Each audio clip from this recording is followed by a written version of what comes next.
샬롬. 행복한 아침입니다. 하나님께서 오늘 우리에게 주시는 말씀은 누가복음 23장 1절부터 12절까지의 말씀입니다. 우리가 하나님 안에서 신앙인으로 이렇게 날마다 삶을 살아가는데, 신앙이라는 건 뭡니까? 대상이 분명한 거죠. 대상이 바로 우리 하나님이시고 우리 예수님이십니다. 그래서 우리는 그 예수님을 이 땅에 빛으로 오신 예수님으로 생각하고 그렇게 신앙생활을 하고 있습니다. 그렇다고 한다면 이 빛에는 뭐가 있겠습니까? 빛이 등장하는 곳에는 반드시 그림자가 있게 되겠죠. 자, 그렇다면 이 빛을 따르는 모든 사람들, 빛의 주변에 모여드는 사람들은 어쩌면 이 빛의 그림자일 수가 있습니다. 그래서 우리가 예수님 믿는 사람들은 바로 예수님을 그림자처럼 쫓아다니는 거죠. 빛이 있어야 그 그림자가 있는 거고, 실체가 있어야 그 그림자가 존재하는 것입니다. 그렇기 때문에 이 실체가 오른쪽으로 가면 그림자도 오른쪽으로 함께 따라가고요. 이 실체가 왼쪽으로 가면 그림자도 왼쪽으로 따라가는 겁니다. 이게 서로 따로 놀면 이게 온전하게 이 실체에 대한 그림자라고 보기가 어렵겠죠. 그런데 우리가 신앙생활 할 때 대부분 보면 우리가 예수님을 오히려 나의 빛으로 고백은 그렇게 하지만, 그러나 기도 생활할 때도 우리가 뭐라고 기도합니까? 하나님, 예수님, 제발 좀 이쪽으로 좀 따라와 주세요. 제가 이렇게 가고 싶은데 이걸 좀 들어주세요. 제가 원하는 대로 좀 해주시겠어요? 하면서 항상 우리가 예수님을 따라가기보다는 예수님이 우리를 따라와 주시기 원하는, 내가 실체가 되고 예수님이 내 그림자가 돼서 이렇게 따라와 다녀주시기를 원하는 이제 그런 욕심과 마음이 실은 우리에게 있다라는 겁니다. 오늘 본문에서도 무리들이 예수님을 고발하게 됩니다. 왜냐하면 자기들이 생각했던 메시아가 아니었거든요. 자기들 입장에서 민족의 해방을 위하는 그런 메시아가 아니었기 때문에 사람들의 선동에 쉽게 넘어가게 되고, 또 그들의 욕심에 따라서, 시기 질투에 따라서 예수님은 결국 십자가에 못 박는 자리까지 몰고 가는 그런 무리들의 모습을 보게 됩니다. 자기 입맛대로 움직여지지 않기 때문에 예수님을 인정하지 않고 있는 것이죠. 자, 그래서 1절에 보면 무리가 다 일어나 예수를 빌라도에게 끌고 가서 고발하여 이르되. 사람이 왜 이렇게 고발하는 자리까지 가겠습니까? 결국은 그 안에 뭔가 자기가 실체가 되고 싶은 마음, 자기가 뭔가 그 주도권을 잡고 싶은 마음들이 사람들 마음 안에 있다라는 것이죠. 이때 빌라도가 질문합니다. 3절에 보면 빌라도가 예수께 물어 이르되 내가 유대인의 왕이냐? 대답하여 이르되 내 말이 옳도다. 내가 유대인의 왕이냐? 이렇게 질문하는데 예수님께서 의미 있는 이야기를 하시죠. 내 말이 옳도다. 빌라도가 정말로 그 예수님이 우리의 왕이심을 지식적으로 알았다고 한다면, 그렇다면 정말로 왕으로 대접할 수 있는 그런 마음이 있겠느냐 하는 것이죠. 이 질문과 대답을 통해서 우리는 정말로 우리가 예수님을 왕으로 대접하고 있는지를 생각해 보게 됩니다. 빌라도는 심지어 이렇게까지 고백합니다. 4절에 보면 빌라도가 대제사장들과 무리들에게 이르되 내가 보니 이 사람에게 죄가 없도다. 예수님께서 죄가 없는 걸 다 알았다라는 거죠. 빌라도가 분명히 예수님이 어떤 분인지를 알았던 것 같고요. 또 거기에 대한 지식이 분명했던 것 같습니다. 그러나 아무리 많은 걸 알고 많은 지식을 갖고 있다 할지라도 그것을 내가 인정하는 것과, 그것을 인정하고 고백하고 따르는 것과 그저 멀찍이 그것을 그냥 머리로만 아는 것은 전혀 다른 문제입니다. 자, 그래서 빌라도가 이 말을 하니까 무리들이 막 반발을 합니다. 더욱 거세게 반발하면서 예수가 갈릴리로부터 시작해서 여기까지 와서 우리를 지금 백성을 소동시키고 있다는 그런 말을 하게 됩니다. 결국은 자신이 그 소신을 가지고 만약에 예수님을 석방이라고도 하게 된다면 예수님을 잡아왔던 그 산헤드린 공회원 사람들이 또 이것을 문제 삼을 수 있고 큰 반발이 될 수 있다는 것을 알기 때문에, 자기 정치적인 그 입지가 또 어려워질 수 있기 때문에, 그래서 이 문제를 헤로데게로 떠넘기기로 작정을 합니다.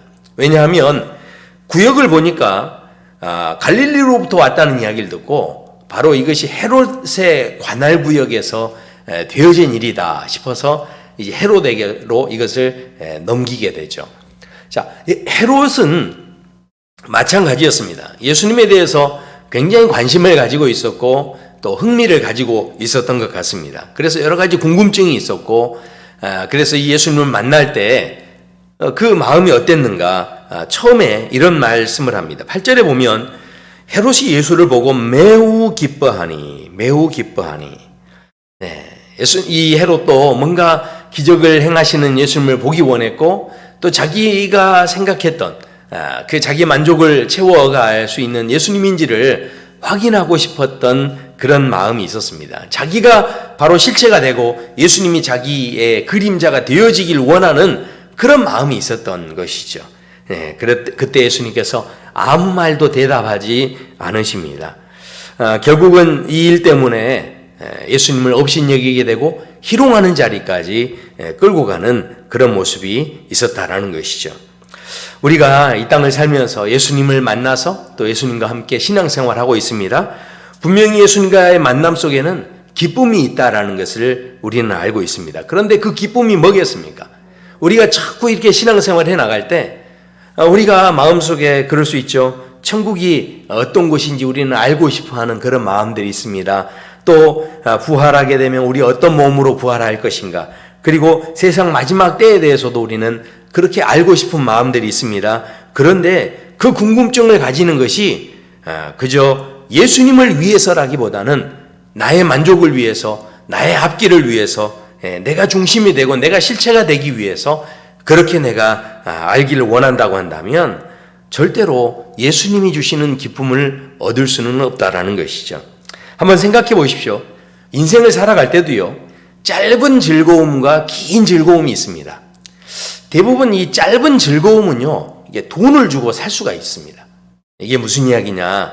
대부분 그 TV 드라마를 통해서 얼마간의 우리가 돈을 내면서 시청료를 내면서 드라마를 보는데 드라마 보는 그 1시간 동안에 그 즐거움이 있습니다. 극장에 가서 영화를 봐도 그 극장에서 영화 볼 때 비용을 지불하고 그 영화를 보는데 한 2시간 정도 즐거워할 수 있고 또 기뻐할 수 있는 그런 시간들이 있습니다. 맛있는 음식을 먹을 때도 30분, 1시간 짧은 우리가 누릴 수 있는 여러 가지 기쁨이 있죠. 쇼핑을 할 때도 반나절 동안 그 돈을 사용하면서 이게 돈도 사용하지 않고요. 아이 쇼핑하면 그렇게 즐겁지 않습니다. 그러나 돈을 사용하면 지불하고 그렇게 했을 때 뭔가를 구입했을 때 거기에 만족이 있고 즐거움이 있죠. 그러나 그것이 영원한, 그러니까 오랜 시간 즐거운 건 아닌 거죠. 그 짧은 시간 즐거운 겁니다. 그런데 우리 인생에도 이 돈 들이지 않고 오히려 열심히 몇 개월이지만 또 몇 년 동안 계속 이렇게 꾸준히 운동을 하고 걷기 운동하고 이렇게 하면서 건강이 회복되어질 때 거기에서 느껴지는 그 운동의 즐거움이 있지 않습니까? 이것은 비용을 많이 들이지 않더라도 우리 안에 이렇게 생겨질 수 있는 그런 즐거움인데 짧지가 않습니다. 길게 즐거워할 수 있는 거죠. 내가 뭔가 좋아할 수 있는 일을 찾는 것도 즐거움이 될 수가 있고 또 내 인생에서 뭔가를 완성해가는 그런 모든 것들이 다 실은 돈을 투자하지 않고도 만들어낼 수 있는 즐거움들이죠. 우리가 인간관계도요, 돈으로 맺어진 관계가 아니라 정말 서로 믿어주고 시간이 지나도 깨지지 않는 그런 참 따뜻한 그 우정의 관계, 그 관계도 실은 돈으로 만들 수 있는 그런 즐거움이 아니죠. 그 관계가 주는 즐거움이 있습니다. 행복이 있습니다. 우리 사랑누리 교회 모든 성도들도 그냥 1, 2년 만난 게 아니라 오랜 시간 이렇게 함께 만나서 쌓아왔던 그 모든 관계, 신뢰의 관계, 믿음의 관계, 이런 관계들이 있을 때 이게 참 큰 오랫동안 우리에게 그 즐거움이 되는 것이죠. 인생에도 그렇습니다. 돈으로 사는 즐거움은 짧은 즐거움뿐입니다. 그러나 돈으로 살 수 없는 즐거움이 훨씬 우리에게 인생에 풍성한 것처럼 생각해 보십시오. 정말로 우리가 이 세상에서 그저 가질 수 있는 즐거움과 영원한 즐거움, 이거는요 시간이 영원하다는 거예요. 영원한 즐거움.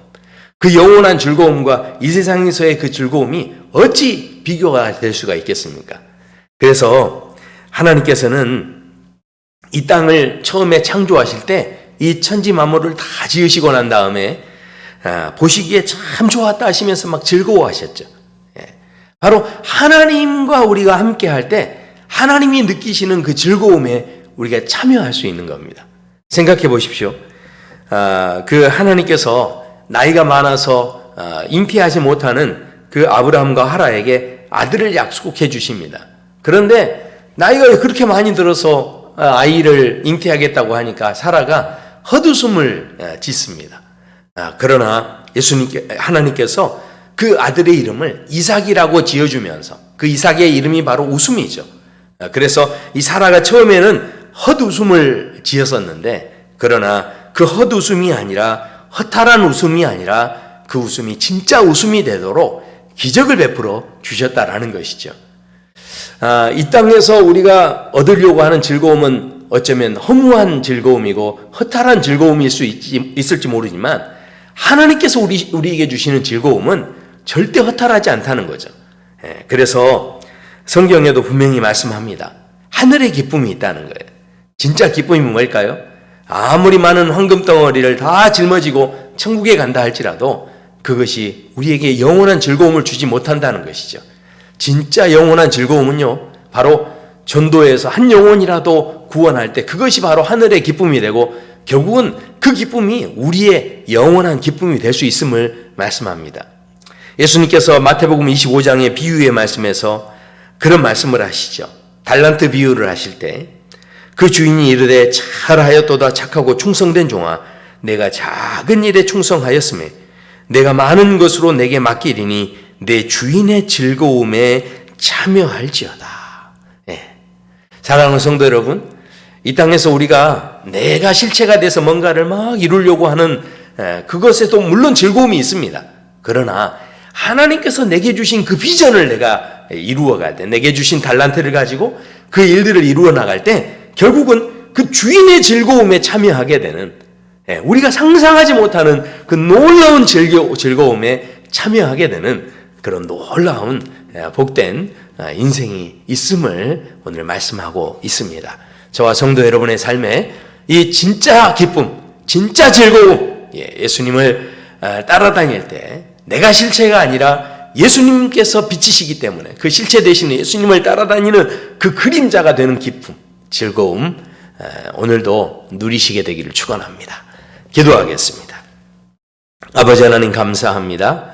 오늘도 우리에게 빛이 되시는 예수님, 주님을 따르는 기쁨이 있는 줄로 믿습니다. 주님을 따르는 즐거움이 있습니다. 늘 주님의 그림자가 되어져서 아버지 하나님을 늘 따라가며 한시도 주님에게서 떨어지지 않게 하시고 아버지 하나님 이 땅에 있는 즐거움은 잠깐이지만 주님 주시는 즐거움은 영원한 줄로 믿습니다. 그 영원한 즐거움에 참여하는 우리 모든 성도들 되도록 함께하여 주시옵소서. 감사하며 예수님의 이름으로 기도드립니다. 아멘.